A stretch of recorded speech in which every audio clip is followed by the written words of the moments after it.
Well, rainy season is on its way to the Philippines, and the Philippine Atmospheric, Geophysical, and Astronomical Services Administration, or PAGASA, said that rainy season should be starting about the first or second week of June, so it's almost upon us. And in addition, they say, and in terms of our forecast on the number of tropical cyclones, from June to August, we are expecting around 5 to 8 tropical cyclones. So rainy season is upon us in the Philippines. And of course, when this happens, we have to be concerned about infectious diseases. And in this report, the Department of Health said this early, the public should prepare for the onset of illnesses that are common during the rainy season. These include waterborne diseases and vector-borne diseases. And they go on to give more specifics. We're talking about diseases like typhoid and cholera and leptospirosis and dengue fever, which I'm going to talk about quite a bit in this brief. Well, typhoid fever is a bacterial infection. It's a potentially life-threatening infection without treatment caused by the bacteria Salmonella typhi. And this is usually spread through contaminated water or food. So if the drinking water sources become contaminated, we could see increases in typhoid during the rainy season in the Philippines. And essentially the same thing goes for cholera. This is another infectious disease. It causes a very severe watery diarrhea and can lead to dehydration and kill within hours if left untreated, right?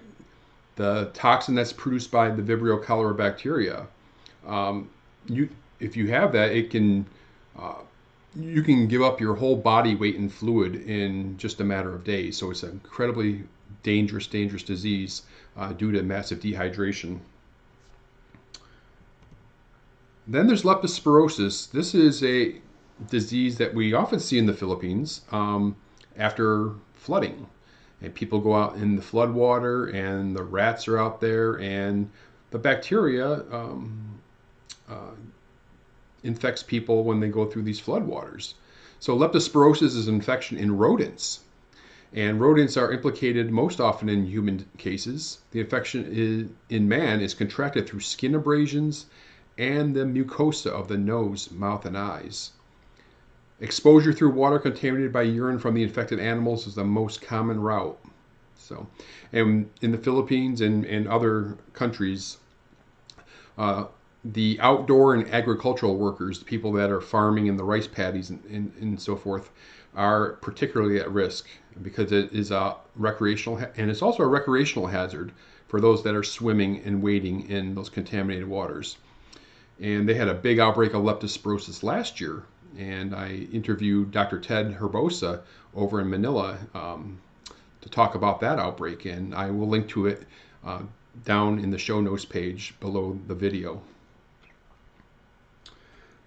But what I really wanted to talk about today was dengue fever. And interestingly enough, it's National Dengue Awareness Month in the Philippines. And every June, by law, since 1998, Dengue Awareness Month has been observed.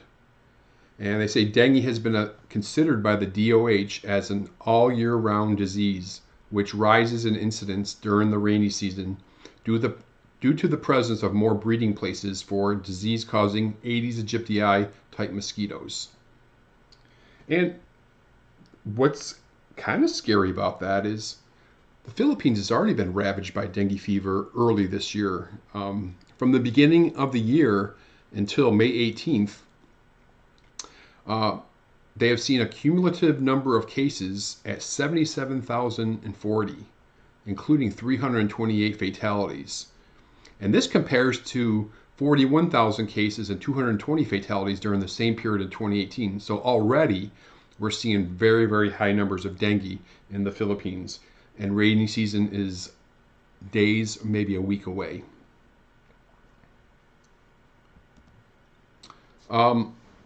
Just a little history, the first record of a case of probable dengue fever is in a Chinese medical encyclopedia from the Jin Dynasty. which referred to a water poison associated with flying insects.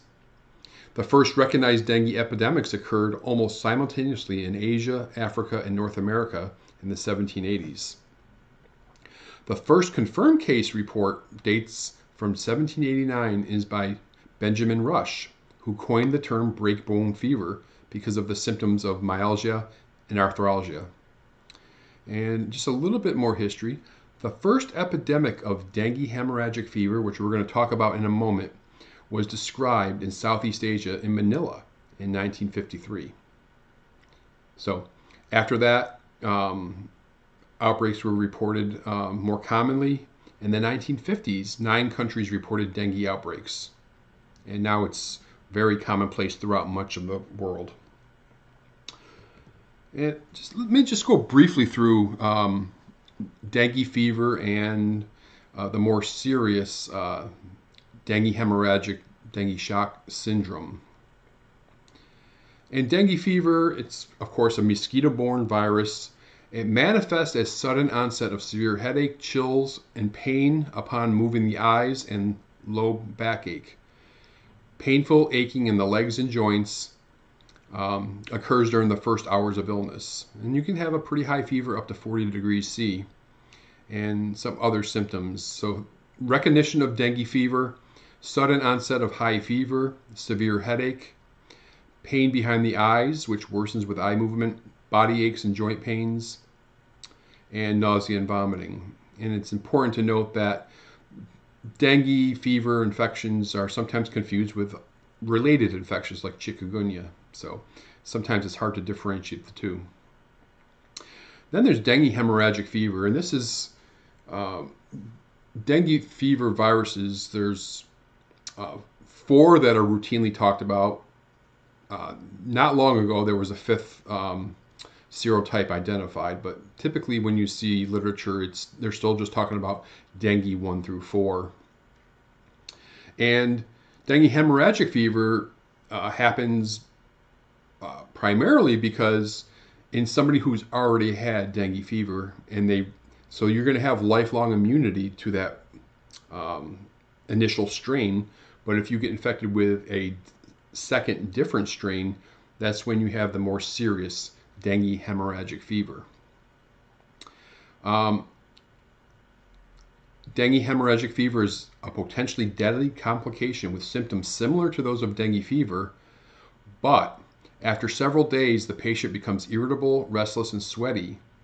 The illness often begins with a sudden rise in temperature, accompanied by facial flush and other flu-like symptoms.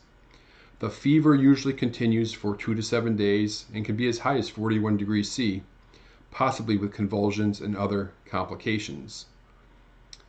And it can get very bad, where you can have signs of circulatory failure, state of shock. Dengue shock syndrome is characterized by bleeding that may appear as tiny spots of blood on the skin, or what we call petechiae, and larger patches of blood under the skin. So it can be very, very serious. And the progress toward dengue hemorrhagic fever or dengue shock fever occur about 3 to 5 days after 3 to 5 days of fever. After this time, the fever will come down, and it misleads people to think that they're headed toward recovery. However, this is the most dangerous period that requires high vigilance from caregivers. So, key things to notice with dengue hemorrhagic fever. Symptoms are similar to dengue fever plus any one of the following: severe and continuous pain in the abdomen, bleeding from the nose, mouth, or gums, or skin bruising, frequent vomiting with or without blood, black stools like coal tar, excessive thirst, pale cold skin, and restlessness or sleepiness. And then dengue shock syndrome is defined as dengue hemorrhagic fever plus a weak rapid pulse, narrow pulse pressure, and cold clammy skin and restlessness. So yeah, this can become very serious. Dengue fever is not typically fatal, but if you do get contract a second serotype, you could get dengue hemorrhagic fever or dengue shock syndrome, which does have a reasonably high fatality rate. So good luck in the Philippines this year as you battle another rainy season and you battle some of these infectious diseases that usually pop up in higher numbers during the rainy season and the flooding and the cyclones. Okay, I appreciate you watching. Comment below, like the video, share it with your friends, hit the subscribe button, and I'll see you next time on the next Infectious Disease News Brief. And don't forget to check us out at the website, OutbreakNewsToday.com, the podcast, Outbreak News Interviews, which can be found on the website, on Apple Podcasts, Stitcher Radio, and Spotify, and the Outbreak News This Week radio show, which is aired Sundays at 1 p.m. Eastern Time in the Tampa Bay area on AM 1380 The Biz, or online streaming at 1380thebiz.com. And check out our social media presence, Facebook at Infectious Disease News, and Twitter at BackDman63. Outbreak News TV is a production of The Global Dispatch. Copyright The Global Dispatch Incorporated, 2019.